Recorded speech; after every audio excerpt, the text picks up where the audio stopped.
Olá, você produtor rural, internauta que nos acompanha aqui ao vivo no site Notícias Agrícolas. Estamos novamente aqui com os nossos boletins e o destaque neste momento é para o mercado do açúcar e etanol. Então, para saber como é que esse mercado tem se movimentado lá nas bolsas externas, hoje a gente teve valorização para o açúcar bruto na Bolsa de Nova York e também valorização em Londres. Então, para a gente entender esse movimento e também já antecipar, né, as perspectivas para o início da safra 2021-22 aqui no Brasil, a gente conversa então agora com o Guilherme Belotti, ele que é gerente de consultoria agro do Itaú BBA. Guilherme, boa tarde.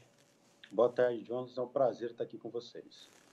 Boa tarde. Bom, Guilherme, como eu já antecipei aqui na nossa introdução, né, hoje a gente teve um dia de valorização lá nas bolsas externas para o açúcar, né? Queria que você começasse aí justamente falando um pouco sobre isso, né? A gente teve aí máximas de quase 4 anos nos últimos dias e hoje mais uma valorização lá em Nova York e Londres. O que motivou esse movimento hoje, Guilherme?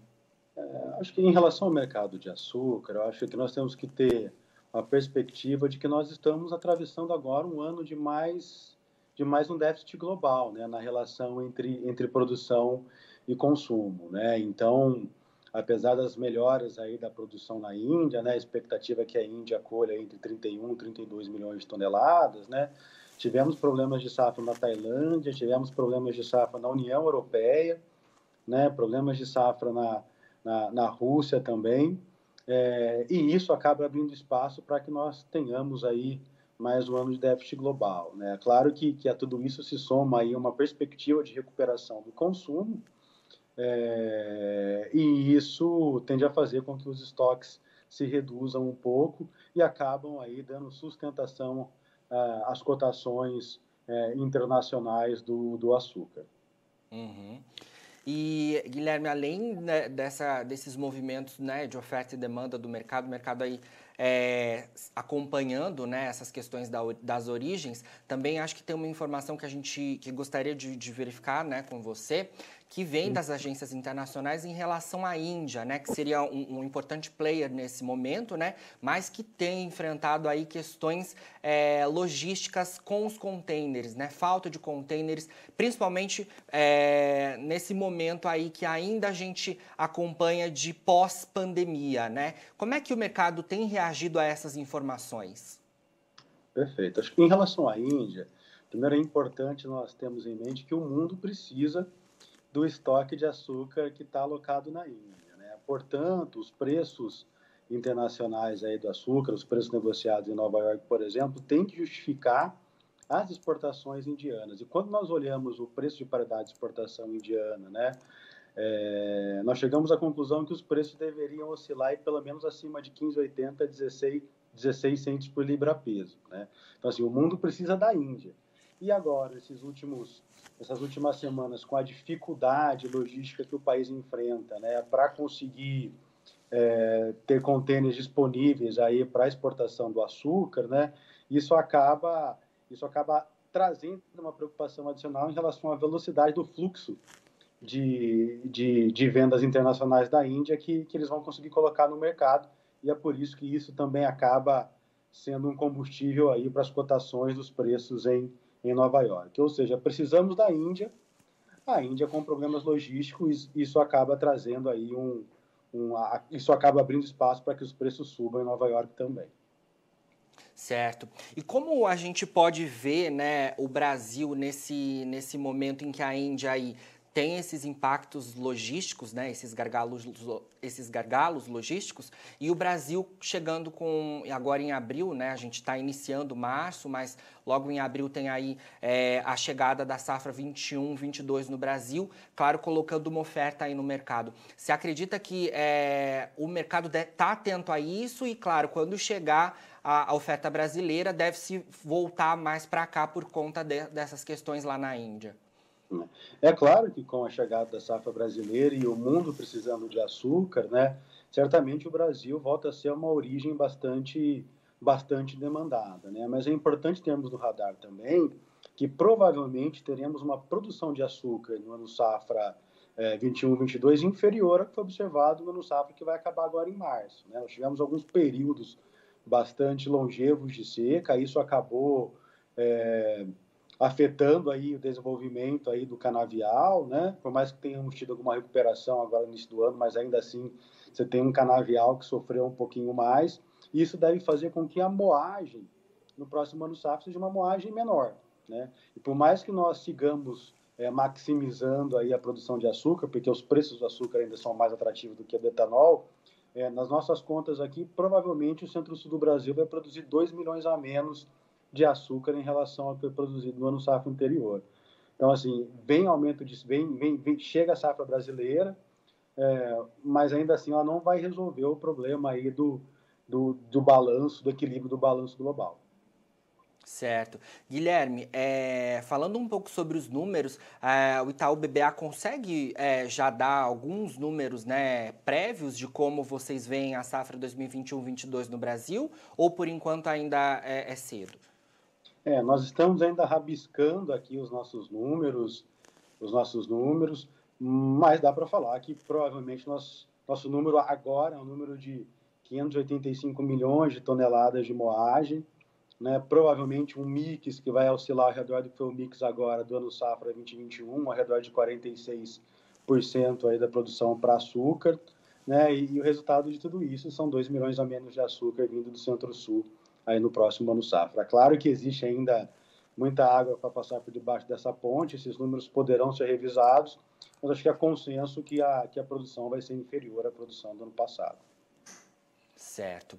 Bom, vamos falar um pouco sobre o etanol também, Guilherme, né? A gente, claro, né, tá com o carro aí em movimento, passa pelos postos e percebe que o etanol aí teve uma subida nas últimas semanas, né? Acho que a gente pode dizer, né? Tem sido uma escalada aí nos últimos tempos.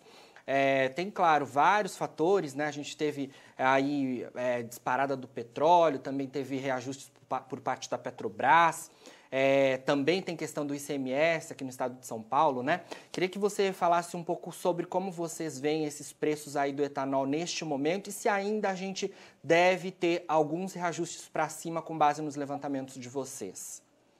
Não, perfeito. Acho que os preços do etanol têm pegado carona aí no aumento dos preços do petróleo, né, na desvalorização cambial, que tem sido repassados para o preço da gasolina, e isso faz com que o biocombustível na bomba aí, ele fique mais competitivo, e por isso a gente tem uma elevação do consumo aí, e isso acaba contribuindo para puxar os preços para cima, né? Com a correção que nós vimos hoje no preço do petróleo, o espaço para alta, né?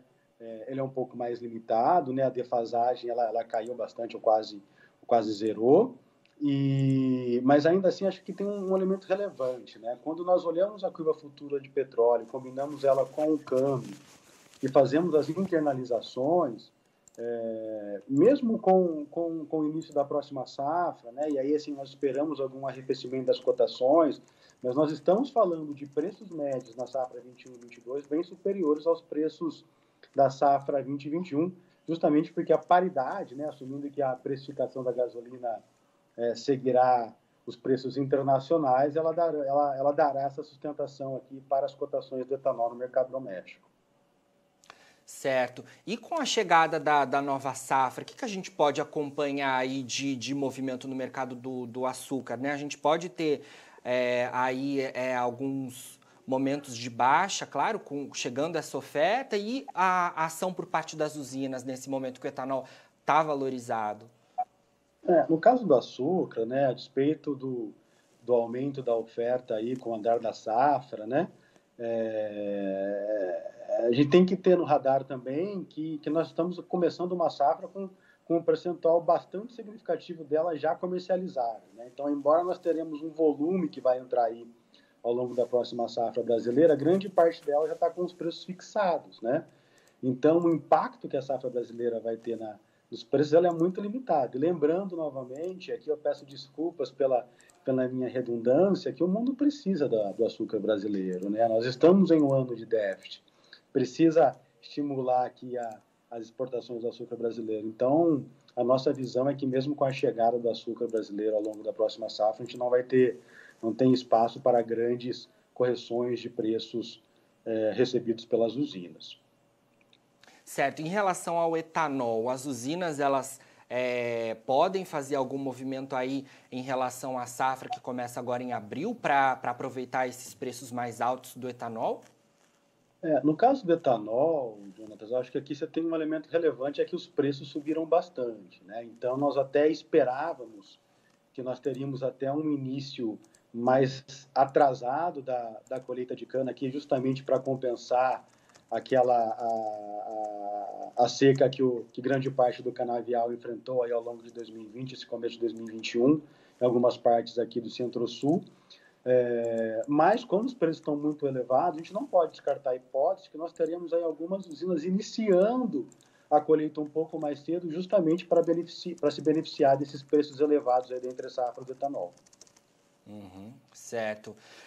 Guilherme, muito obrigado pelas suas informações aqui, né? A gente, claro, precisa acompanhar de perto esses movimentos, né? Porque, como você falou, tem muita coisa ainda, apesar de ser um período curto aí de um mês, né? Março para abril, com a chegada da safra brasileira, ainda pode acontecer muita coisa, a gente precisa acompanhar de perto aí essa tão esperada produção brasileira, como você disse, né? O mercado está atento, claro, a isso, à produção do Brasil nesse momento, né? Perfeito, perfeito. Acho que é um prazer estar aqui com vocês. Acho que vale ressaltar que, apesar dessa perda de produtividade que nós esperamos, o ano safra 21/22 tende a ser mais um bom ano para o setor sucroenergético, e aqui tanto do lado das usinas quanto do lado dos produtores, né? Eu acho que a gente já pode projetar preços recebidos pelo ATR aí em patamares também bem superiores aos que foram da safra 2021 e que tende a trazer aí bastante alegria para os fornecedores de cana aqui no Brasil. Com certeza, e melhorando aí um cenário que a gente via que era um pouco complicado aí nos últimos tempos, né? Perfeito, exatamente. Eu acho que o setor ele vem sofrendo ao longo dos anos, né?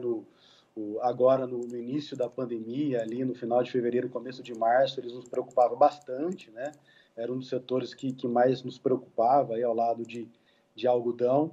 E o fato é que estamos terminando o ano safra aí 2021 bastante positivo, e esse desenho 21/22 ainda bastante alvissareiro para o setor como um todo. Tá certo. Com certeza ainda vamos conversar bastante ao longo da safra. Guilherme, muito obrigado pelas suas informações, então. Imagina, obrigado, um abraço, bom resto de semana a todos. Um abraço. Bom, você, produtor rural, então acompanhou aqui com a gente, né, um pouco mais das novidades em relação ao movimento do açúcar e do etanol. Guilherme dando para a gente bastante informação e, claro, a gente vai acompanhar de perto aí durante toda a safra essas informações para ver como o movimento da safra brasileira chegando ao mercado e o impacto dos preços, né, deve se comportar. Então, a gente vai estar atento a tudo isso e, claro, para que você seja o produtor rural mais bem informado do Brasil, continue por aí, porque daqui a pouco a gente tem ainda boletim de fechamento do mercado da soja. Fique por aí.